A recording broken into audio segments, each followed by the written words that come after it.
Hello friends, welcome back to my channel at the rate Biomed.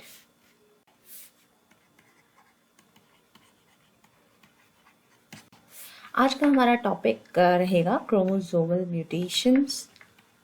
और chromosomal mutation में भी main आज हम बात करेंगे डिलीशन।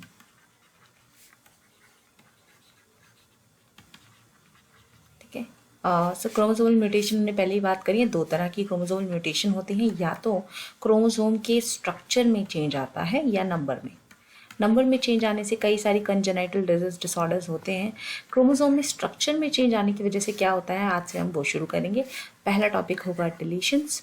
और आपके अपनी वीडियोस के बारे में थोड़ा इंट्रोडक्शन दे दूं। मैं पहले ही बता चुकी हूं कि अपने डिस्क्रिप्शन में भी कि ये बायो बेस्ड वीडियोस ज़्यादातर रहती हैं, बायोलॉजी टॉपिक से वीडियो रहती हैं। आपके लिए सब्जेक्ट कंसर्न कब आपके लिए हेल्पफुल होगा, अगर आप क्लास 12th में हैं तो ये हेल्पफुल होगा। अगर आप कोई कॉम्पिटिटिव एग्जाम में तैयारी कर रहे हैं जो कि बायोलॉजी से रिलेटेड है तो ये हेल्पफुल होगा। For example, you are giving NEET, you are giving the college entrance test, or you're giving any CU-set exams or any other entrance test in which your subject going to be asked, biology से related कुछ भी पूछा जाने वाला है तो यहाँ ये आपके लिए हेल्पफुल वीडियोस रहेंगी। अगर BSc अगर आप लोग कर रहे हैं, उसमें सिलेबस में आपके टॉपिक्स रहते ही हैं। BSc या MSc कर रहे हैं, मॉलिक्यूलर बायोलॉजी, जेनेटिक्स या फिर बॉटनी या फिर जूलॉजी या बेसिक सब्जेक्ट्स में भी, लाइफ साइंस में भी अगर आप कर रहे हैं तो उसके लिए आपके लिए यूज़फुल सब्जेक्ट्स रहेंगे, यूज़फुल टॉपिक, यूज़फुल वीडियोज़ रहेंगे। Otherwise of course you can go for another videos.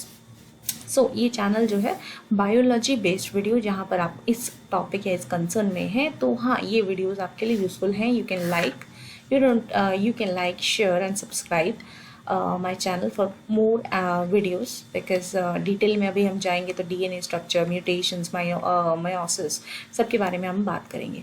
और not only genetics, molecular biology, we are also going to discuss in our video. आगे की वीडियोज़ में फिजियोलॉजी के बारे में भी हम बात ज़रूर करेंगे, which are very much favourite topics for our entrance exams. Okay, तो आज की वीडियो हमारी शुरू करते हैं। टॉपिक है डिलीशन।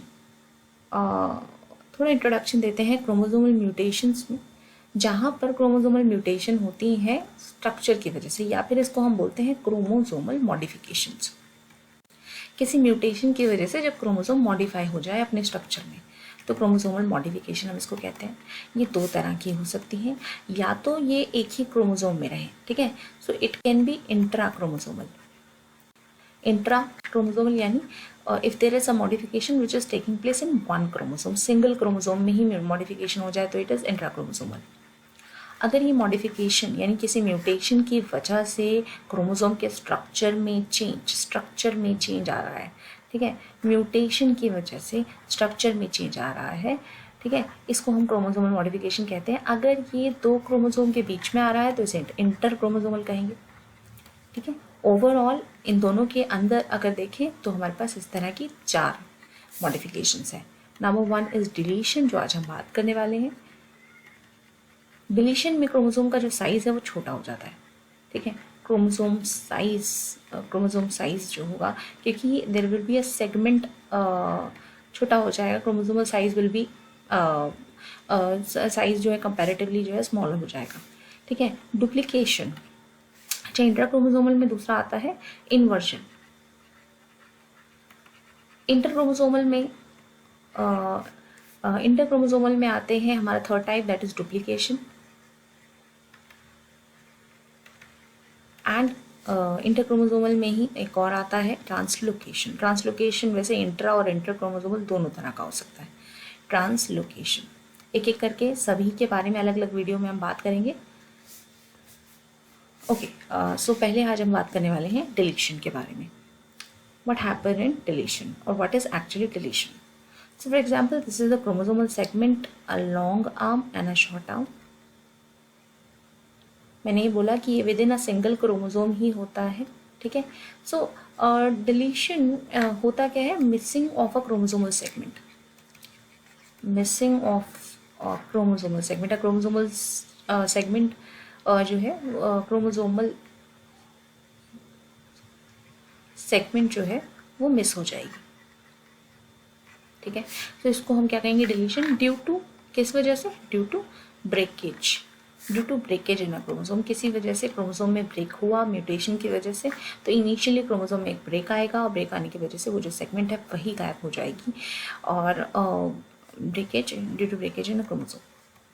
सो ऐसा कैसे, मतलब क्या एक ही टाइम पे ऐसा हो गया है? नहीं, ऐसा नहीं हुआ है क्रोमोसोम, ठीक है, ऐसा नहीं हुआ है। ऐसा इसलिए होता है क्योंकि कई बार कुछ क्रोमोसोम की जो पेयरिंग, कुछ क्रोमोसोम जब एक जनरेशन से दूसरे जनरेशन में, एक जनरेशन से दूसरी जनरेशन में जब जो है क्रोमोसोम की डुप्लीकेशन होती है, रेप्लिकेशन होती है, तो कभी कुछ पार्ट जो है उसका रेप्लिकेट नहीं हो पाता है, ठीक है, या फिर मशीनरी की वजह से, एरर होने की वजह से उसका पार्ट रेप्लिकेट नहीं हो पाता है, तो वो पेयर भी नहीं हो पाता है दूसरे क्रोमोसोम के साथ, और वो उस दूसरे सेल के अंदर भी जाता नहीं है।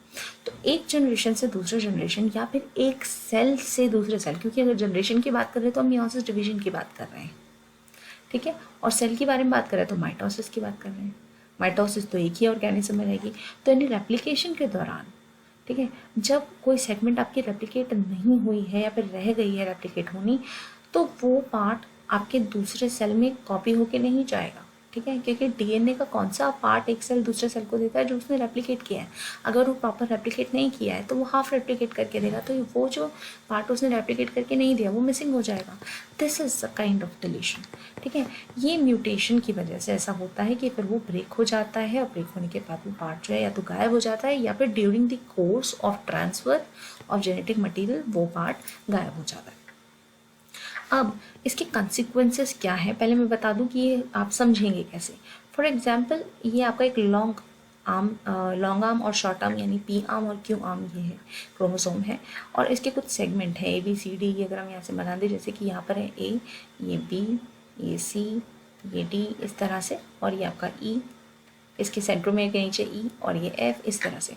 तो कोई पार्ट अगर मान लीजिए AB पार्ट जो है वो गायब हो गया, या केवल A गायब हो गया, तो अगले वाले में हमें क्या दिखेगा? अगले वाले में हमें जो क्रोमोसोम का स्ट्रक्चर है वो इस तरह से, यानी नेक्स्ट जनरेशन में जो क्रोमोसोम का स्ट्रक्चर है वो किस तरह से दिखेगा? C, D, E, F।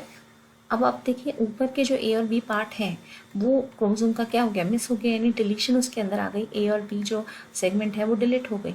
Delete होने की वजह से जो उनके जीन्स हैं जो इसके अंदर A और B पार्ट के अंदर, यानी यहाँ जो जीन्स थी वो भी चली गई, जीन्स भी मिसिंग हो जाएगी, ठीक है। Segment of a chromosome will be missing, also the gene which are going to express in this, gene जो एक्सप्रेस करने वाली थी वो भी मिस हो जाएंगी, और उनका जो आउटपुट था, ठीक है, या जो उनका एक्सप्रेशन था वो भी मिस हो जाएगा, जो प्रोटीन वो बनाने वाली थी वो भी मिस हो जाएगा, राइट।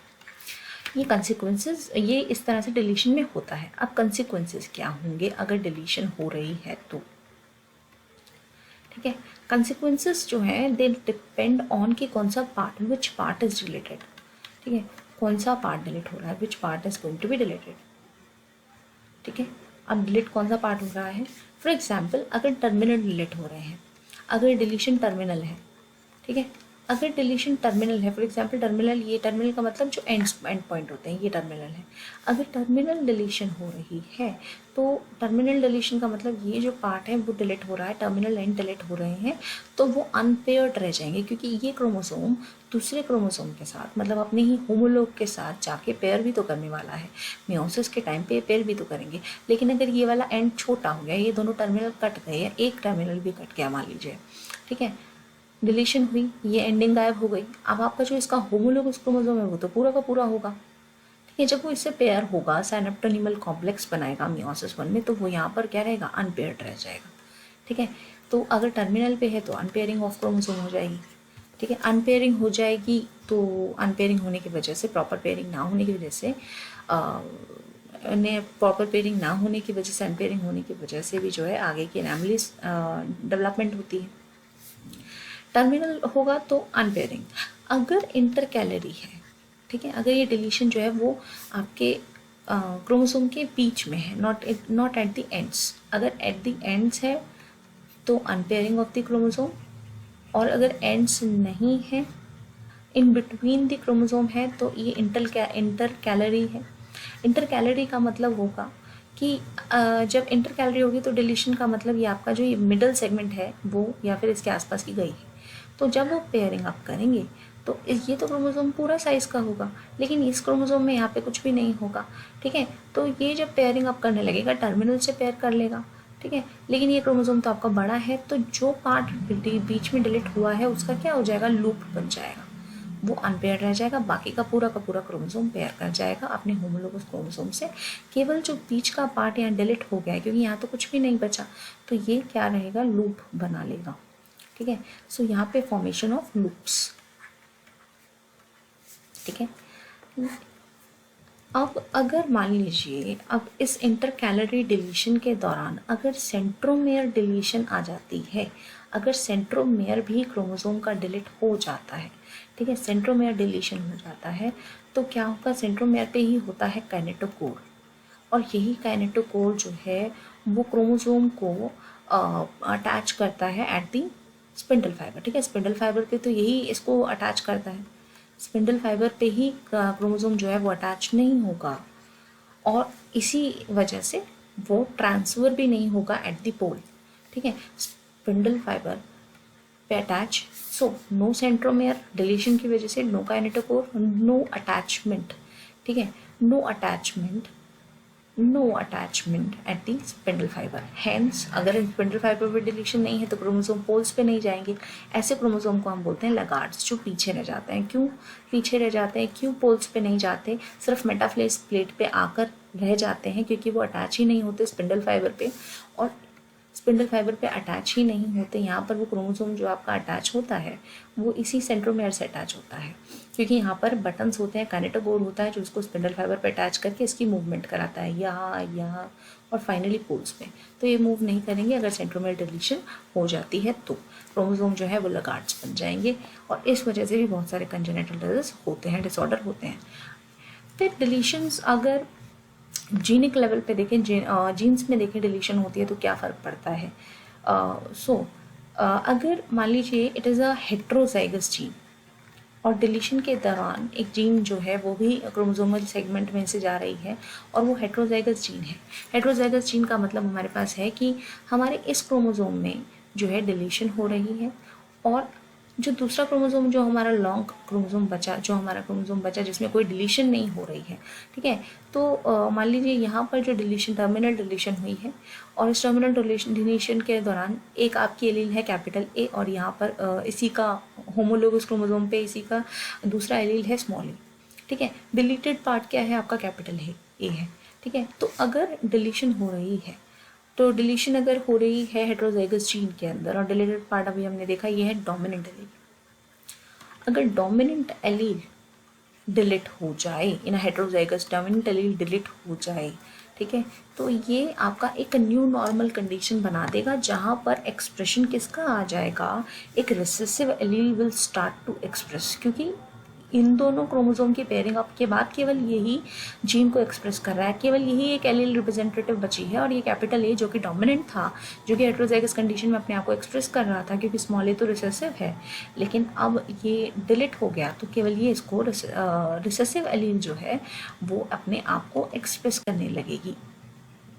ठीक है, recessive allele start to express, क्योंकि डोमिनेंट एलील क्रोमोसोम में से चली गई, डिलीट हो गई। तो इस केस में हेट्रोजाइगस कंडीशन में it is a new normal condition. ठीक है, हेट्रोजाइगस में या तो नॉर्मल कंडीशन रहेगी, कोई इफेक्ट नहीं पड़ेगा, या तो न्यू नॉर्मल बनेगा। न्यू नॉर्मल में क्या होगा, recessive allele start to express, इसे हम स्यूडो डोमिनेंस कहते हैं, स्यूडो डोमिनेंस।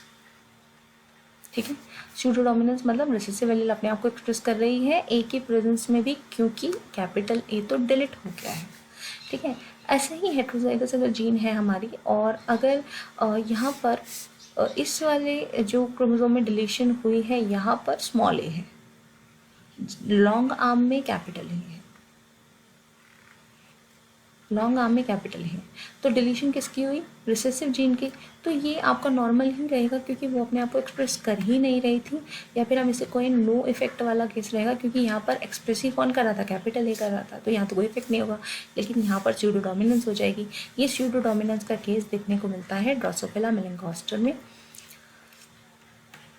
ड्रोसोफिला मेलैंगोस्टर के पॉलिटिन क्रोमोसोम में, मेलैंगोस्टर के पॉलिटिन क्रोमोसोम जो कि इनके सैलिवरी ग्लैंड में होते हैं, वहाँ पर ये स्यूडो डोमिनेंस जो है देखी जाती है। ओके, अब हमारे आगे इसमें चलते हैं। अगर ये इफेक्ट एक और कंसिक्वेंसेस की तरफ चलते हैं। अगर ये जीन होमोजाइगस होती है, होमोजाइगस रिसेसिव जीन होती है, रिसेसिव होमोजाइगस अगर डोमिनेंट है तो एक एक्सप्रेस अपने आप को कर लेगा, दूसरा नहीं करेगा। लेकिन अगर ये होमोजाइगस रिसेसिव जीन है और यहाँ पे डिलीशन हो गई है, देखिए होमोजाइगस रिसेसिव का मतलब है कि दोनों ही आपने साथ में एक्सप्रेस करते हैं, मिलकर उनका समिशन ही जो है वो फिनोटाइप बनता है। लेकिन अगर ये स्मॉल ए है, एक ए चला जाता है तो it can B deadly, it can be the severe, इसको हम एक ये सीवियर कंसिक्वेंसेस हो सकते हैं अगर कोई या फिर एक डेडली कंडीशन बन सकते हैं, क्योंकि एक जीन जो कि बहुत ही जो होमोजाइगस रिसेसिव है, जो अपने आप को एक्सप्रेस ही तब कर रही है जब दोनों साथ में है, तो इन दोनों का समीशन ही इफेक्ट करने वाला है। और एक जीन उसमें से चली जाए, डिलीट हो जाए, तो सीवियर कंसिक्वेंसेस देखने को मिल सकते हैं। अब अगला है क्राई डू कैट और क्राई डू चैट सिंड्रोम। ठीक है, ये भी एक कंसिक्वेंस है डिलीशन का ही।